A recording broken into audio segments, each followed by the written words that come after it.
Today we're getting crazy with the most incredible steak sandwich you've ever laid your eyes on. Let's go. What's going on, everybody? Welcome back to another episode of More Seasoning. I am your host, Farnum, and today we're going crazy with the steak sandwich. This is something that you've dreamt about. Yeah, you heard the music. That was a dream right there. And you were dreaming of this steak sandwich. Look at this thing. It is covered in juices and sauces. It's amazing. Hey, before we jump into that recipe though, please scroll down, hit that like, hit that subscribe button, and drop a comment below. Say something cool down there. I'm replying to everybody all the time. Today though, I might be moving a little slow, a little weird, because if you follow me on Instagram, you would know that I threw my back out last week. I also think I talked about it in the last video, but you can see some clips here. I'm just limping around. Just call me Limp Biscuit, except I'm not in a rock band. I'm just in pain. So we're gonna make this sandwich happen. Without any further ado, let's hit the B-roll. Let's go.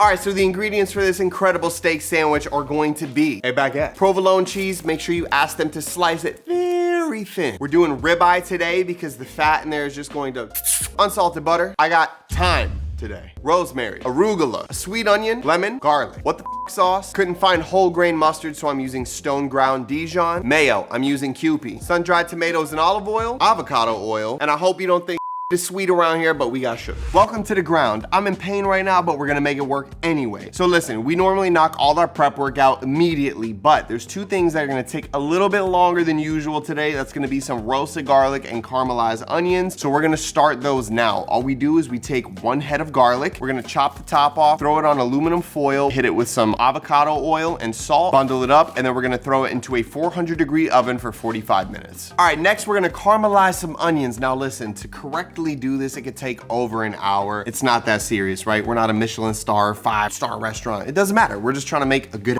sandwich for lunch, right? So all we're gonna do, cut the onion in half. Then we're gonna slice from pole to pole to get some nice strips. Watch your eyes. Then we're gonna scoop it up into the bowl. And poof, you find yourself here over at the stove. Like I said, we'll finish all the prep work right after we start this, but we wanna start our caramelized onions. So look, I've got a medium sauce pot right here. I'm just gonna go in with about a tablespoon over medium heat of avocado oil. And then I'm doing a 1/3 stick of butter, and I want this to melt. Don't worry about it. Pull it off the heat so it doesn't get too hot. We're gonna let this melt first. Once your butter starts doing this, we're just gonna come in here and we're gonna put the onions in, just like that. Let's go ahead and mix them all up. We're gonna get them coated in all of that goodness. All right, and before we put the lid on, we're just gonna go in with a nice hefty pinch of salt. That's gonna help take the liquid out of the onions. And then we're gonna go in with about a teaspoon of sugar. I'm not measuring to be exact. Boom, there's a teaspoon. There you go. And now we're gonna put the lid on and let them start to evaporate.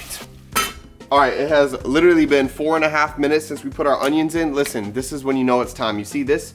You see how they're hot box in the kitchen right now? You see all the steam coming out of here? That means that they're reducing. So we can turn that heat down to a low, and then we're just gonna mix these around. And now we're just gonna let these go for like 45 minutes. It's literally like, these will probably be one of the last things that are done. All right, so while the onions are going, we're gonna prep out. There's not much to do. We're gonna prep the aromatics for our steak when we baste it over on the stove. So all we do is I have like 4 cloves, decent size of garlic here. And I'm just gonna go in, I'm gonna cut the butt off, and then we're gonna spank just like that. And then that shell should peel right off. Don't worry if you crush the garlic a little bit, it's just gonna expose more of that flavor into the bowl. All right, next we've got our rosemary. So all we're gonna do, we don't have to cut these up or pull them apart or anything. I'll just take 2 sprigs of rosemary, and the same with our thyme. We'll get a nice little bundle. That looks good to me. And then this is good to go. I mean, we're just gonna throw this in with the hot butter and the flavors are gonna come out later. But don't forget, we gotta come over here and we gotta mix our onions. They're looking good, come on.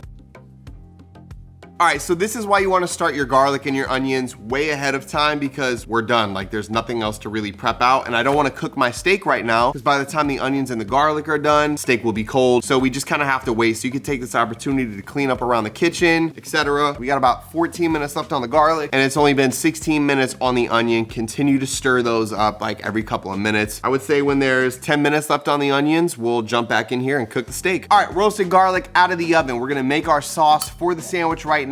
Make sure you guys are still mixing your onions. We're at 40 minutes right now. We're gonna slide over there as soon as we're done with this sauce. So we wanna start with about a couple tablespoons, oh my goodness, of some Kewpie mayo. Then we're gonna go in with some Dijon or whole grain. There we go, do about half a teaspoon. Then we're gonna do a cheek of a lemon. So I'm just gonna take the cheek of this lemon off, and then we're gonna squeeze that in there. Beautiful, add some brightness, a little bit of zest. And then we're gonna go in with a dash of some what the f sauce, just a pinch. We're gonna do some pepper, 10 cranks, and then we're gonna do a little pinch of salt. And then this is where it gets fire. We've got our roasted garlic, very hot still. We got this oil from the roasted garlic. That's garlic oil. Go ahead and let that drip in there as well. And now depending on how much you love garlic, you can go ahead and squeeze in. We can taste the test. So we'll start with just about half of it first, and then we're gonna go ahead and mix. And don't be afraid to just smash those roasted garlic cloves up. All right, so I added the whole head of garlic in here with a touch more lemon just to brighten it up. And this is basically what we're left with right here. It smells incredible. Now listen, by itself, this is gonna be a little more on the potent side, but you gotta remember we're throwing this on a sandwich with bread, with arugula, steak, cheese, onion, so it's definitely not going to overpower all of those other flavors. It is incredible though. Also, before we go to the stove, exactly 45 minutes in, I turn the heat off on the onions. You have to make sure you stir them, because the more they cook, the more likely they are to get burnt. They are done, so we're gonna bring them over here and just scoop them into a bowl. All right, so we've got our roasted garlic spread. Put this in the fridge. We want this to be nice and cold on top of that crispy hot bun, right? And then we've got our caramelized onions. And I tell you that these smell and they taste incredible. Yeah, we cheated. We had a bite of it. They're incredible. 45 minutes low and slow, mixing them nice, and you get this beautiful caramelized onion jam. That's gonna go perfect right on top of that steak. All we have to do at this point before we cook our steak is just grab our baguette. We're gonna cut the ends off, and we're gonna do a slice right down the side, open it up, and that is ready for toasting. Let's go. All right, let's go ahead and cook the steak, toast the bread. This is what the setup looks like. I've got a deep skillet right here. That way I'm not getting a lot of oil splash back. Next to that, I've got a steak on my plastic cutting board, salt, pepper, butter, our aromatics in our bowl, as well as a spoon to baste with, a thermometer, and my bread. All right, so we're going medium-high heat on the burner. We're gonna throw our pan on there. What we're gonna do right now is we're gonna hit our steak with some salt and pepper. Let's get it. All right, here we go. Nice liberal coat of some sea salt so we can get that crust developed. Beautiful. Then we're gonna hit it with a bunch of pepper. Now I know people say like, yo, you're not supposed to cook it with the pepper because the pepper burns and that can add like a bitter taste to it, but I personally never noticed. I don't know, maybe somebody in the comments could clarify. We get a nice little coat.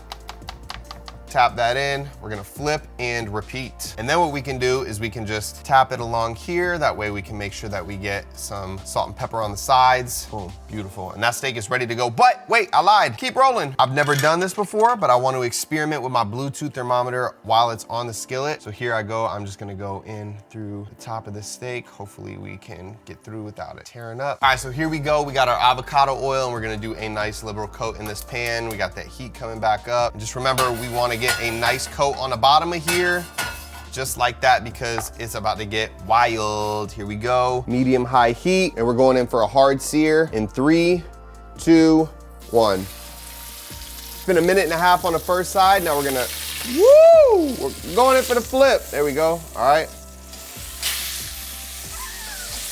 There we go, beautiful. We're gonna let this go for 1 minute, and then we're gonna throw our butter in. All right, now I know it looked like that steak was super cooked, but look, we're only at 94 inside. That's like super bloody. So we're gonna let it go for like 30 more seconds on this side, and then we're gonna throw our butter in with our herbs and start basting. Okay, so don't mind the smoke. Butter's going in, herbs going in. We're gonna get a little talk back. Yep, that's okay. I knocked that heat down to about a medium, just so you guys know. And then we're just gonna go in all these herbs and this butter, and it's gonna get serious around here. Herbs back. All right, and I'm at 127 on my temperature, which means that it's gotta come out. Here we go. Listen, you know me, I can show you guys when I mess up or when things don't go the way I like. Look, we're already to 155. That's a medium well steak. I definitely should have threw that butter in and turned that heat down a little bit before I did in order to keep that temperature nice and low. This is also, I really don't like cooking steaks like this. I only did it this way because it helps get a lot more flavor into the steak. I'm like a salt and pepper guy, so I usually do it in the oven. You've seen it in my Steak 101 video. But anyway, we're gonna cut into the steak. We're gonna throw some cheese on it, hit it with a blowtorch, get it nice and melty, and we'll be good to go. How could I forget? We still gotta toast our bread. So look, I took a lot of that butter out just because I don't want the bread to get like soggy. And then I've just got this on a nice medium heat, and I'm just gonna put my bread down in that flavored butter. Yeah, and we can already see we got some bubbling action going on right here. So I think we're gonna get an incredible toast off that. I told you to preheat the oven earlier to melt the cheese, but the steak is already more cooked than I want it. I don't wanna risk it, so I'm just gonna cut this, throw the cheese on it right now, blowtorch.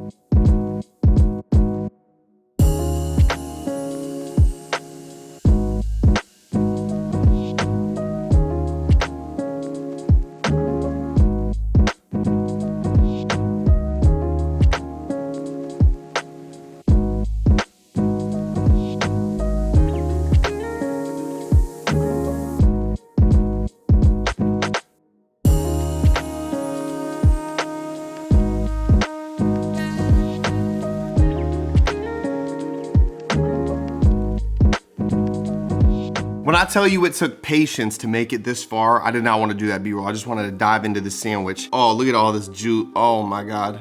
Oh, steak sandwich, taste test in 3, 2, 1. Oh my God.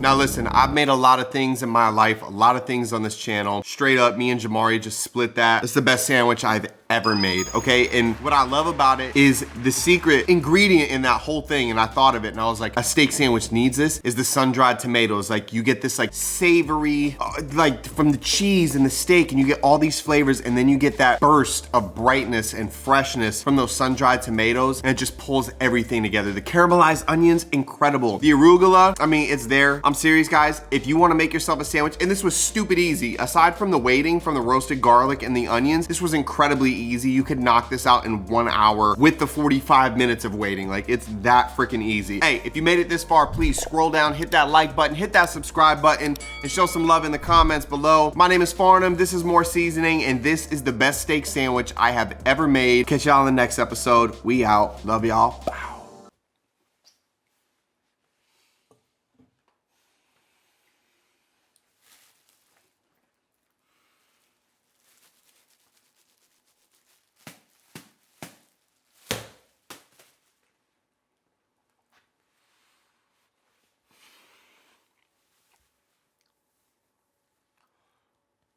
Oh my God. Put the camera down, put it down.